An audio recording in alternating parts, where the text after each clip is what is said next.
Dear students, हम पढ़ रहे हैं सॉलिड स्टेट। तो आज के पीरियड में हम देखेंगे dielectric properties of solid. So what about the dielectric properties of solid? We already studied about the what is the conductor, what is the semiconductor and what is the insulator. तो dielectric property जानने के लिए हमें जानना होगा insulator क्या होता है। So what is insulator? Such A solids, such as substances which does not allow to flow the electricity, जिसमें इलेक्ट्रिसिटी फ्लो नहीं होगी उसको हम इंसुलेटर कहेंगे। जैसे ये पेन है, तो इस पेन से अगर इलेक्ट्रिसिटी हमने पास किया तो वो पास नहीं होगी। इसका मतलब ये जो पेन है, ये पेन उस इलेक्ट्रिसिटी के पाथ को अलाउ ही नहीं करेगा। That is called as the insulator. Means in simple words we say that substances or solids which does not conduct electricity, it's called as the insulators. Okay, now why insulator do not conduct electricity? Which factors are responsible to conduct the electricity?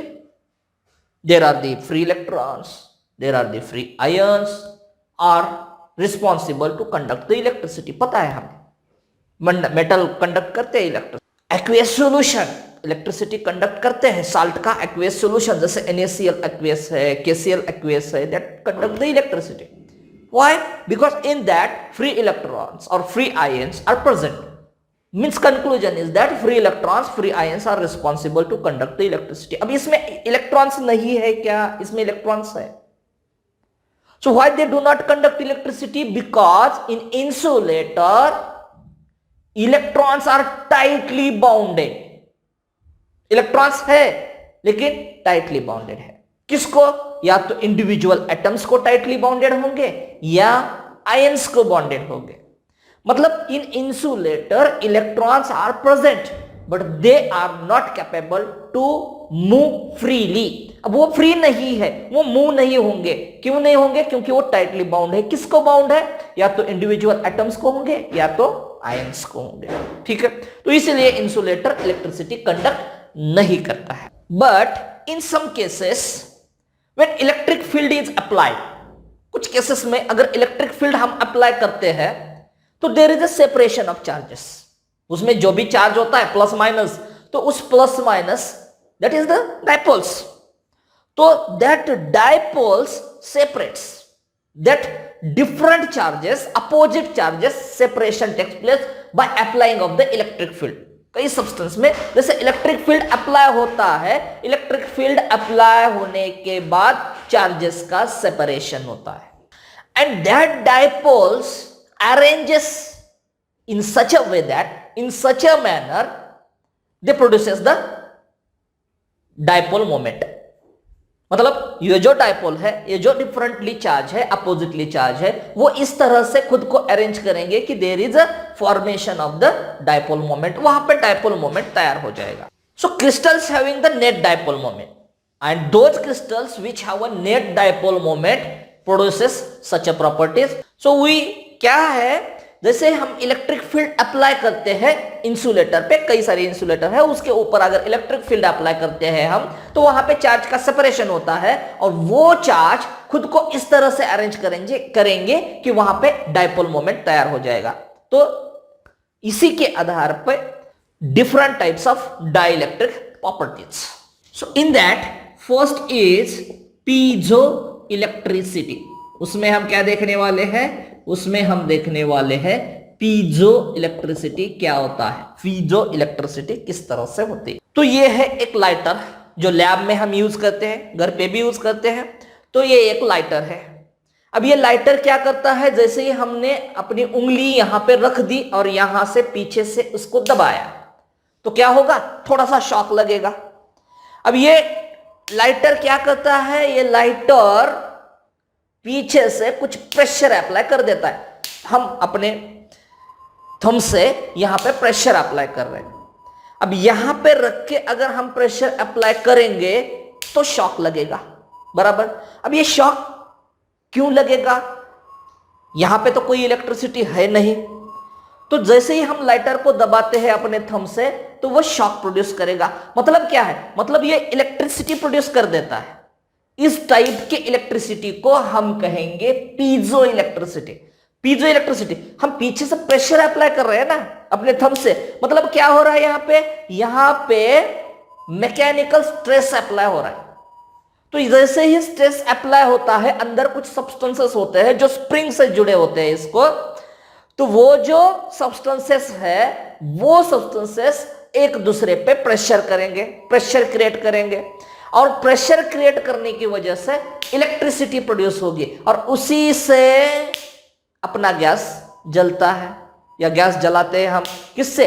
Piezo electricity से। मतलब ये lighter क्या कर रहा है? Lighter piezo electricity तैयार कर रहा है, इसको बोलते हैं पीजो इलेक्ट्रिसिटी। मतलब electricity is produced due to the mechanical stress. When mechanical stress is applied on some substances or some solids, it produces electricity. अब यहाँ पे इलेक्ट्रिसिटी क्यों तैयार हो रही है? इलेक्ट्रिसिटी तो इसमें है नहीं, तो यहाँ पे इलेक्ट्रिसिटी किस तरह से तैयार होगी, क्यों तैयार होगी? तो यहाँ पे इलेक्ट्रिसिटी क्यों तैयार हो रही है? जैसे ही हम प्रेशर अप्लाई कर देते हैं लाइटर पे, तो उसमें जो सब्सटेंस होते हैं उनका हो जाता है, उनमें जो आयंस होते हैं उन आयंस का हो जाता है पोलराइजेशन, और पोलराइजेशन की वजह से मतलब separation of charge, positive and negative, और जैसे ही पोलराइजेशन होगा वहां पे एक डायपोल, नेट डायपोल मोमेंट तैयार होगा।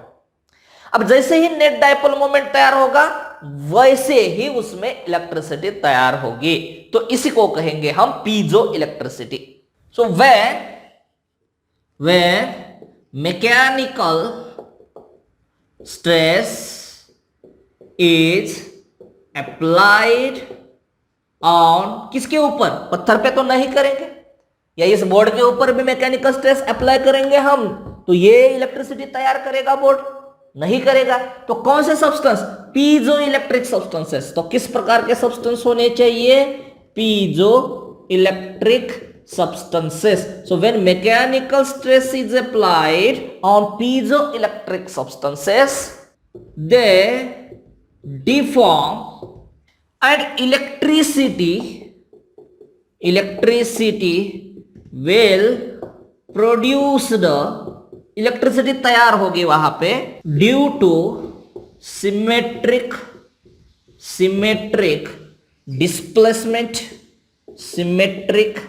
displacement of ions. क्या होगा वहां पे? आयंस का सिमेट्रिकल डिस्प्लेसमेंट होगा। क्यों? क्योंकि वहां पे क्या कर रहे हैं हम? मैकेनिकल स्ट्रेस अप्लाई कर रहे हैं। जैसे ही मैकेनिकल स्ट्रेस अप्लाई करेंगे किसके ऊपर? पीजो इलेक्ट्रिक सब्सटेंसेस, जो कि लाइटर में होता है, तो पीजो इलेक्ट्रिक सब्सटेंसेस पे जैसे ही मैकेनिकल स्ट्रेस अप्लाई होता है वो डिफॉर्म हो जाएंगे, सेपरेट हो जाएंगे, एंड इलेक्ट्रिसिटी तैयार करेंगे due to the symmetric displacement of ion. Ions का डिस्प्लेसमेंट होगा, जैसे डिस्प्लेसमेंट होगा इलेक्ट्रिसिटी प्रोड्यूस होगी। एक एग्जांपल देखा हमने जो लाइटर है वो।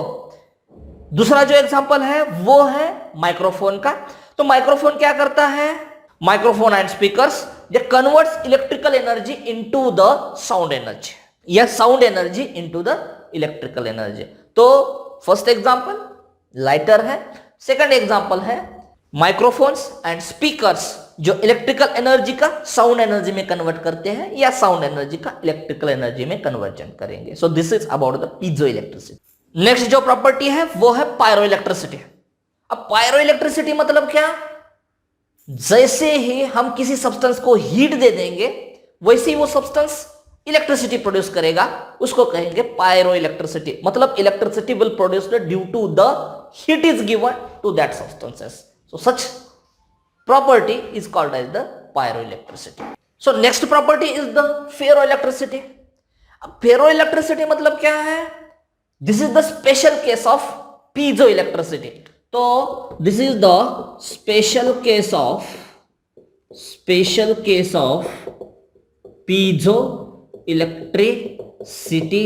इसको हम क्या कहेंगे? इसको हम कहेंगे फेरो इलेक्ट्रिसिटी। फेरो इलेक्ट्रिसिटी ये भी एक पीजो इलेक्ट्रिसिटी जैसा ही है, जो स्ट्रेस से इलेक्ट्रिसिटी प्रोड्यूस करेगा, उसको हम फेरो इलेक्ट्रिसिटी कहेंगे। ये स्पेशल, अभी इसको पीजो क्यों नहीं कहेंगे? क्योंकि डायपोल्स आर परमानेंटली पोलराइज्ड। यहां पे डायपोल क्या हो रहा है? जैसे स्ट्रेस अप्लाई करते हैं वैसे ही इसमें डायपोल तैयार होता है, जैसे पीजो इलेक्ट्रिसिटी में हुआ था वैसे ही यहां पर भी डायपोल्स तैयार होते हैं, लेकिन they have a permanently polarised in even in absence of electric field. Lighter में हमने जैसे स्ट्रेस अप्लाई किया, इलेक्ट्रिसिटी तैयार हुआ, डायपोल्स तैयार हुए, डायपोल मोमेंट तैयार हुआ, इलेक्ट्रिसिटी प्रोड्यूस हुआ। जैसे ही हमने स्ट्रेस निकाल दिया, इलेक्ट्रिक फील्ड को निकाल दिया, वैसे ही उनका डायपोल मोमेंट खत्म हो गया, मतलब डायपोल्स सेपरेट हो गए। तो यहां पे क्या है, डायपोल्स आर परमानेंटली पोलराइज्ड। यहां पे क्या होता है, फेरो इलेक्ट्रिसिटी में dipoles are permanently polarised. Permanently polarisation होता है even in absence of electric field, even in absence of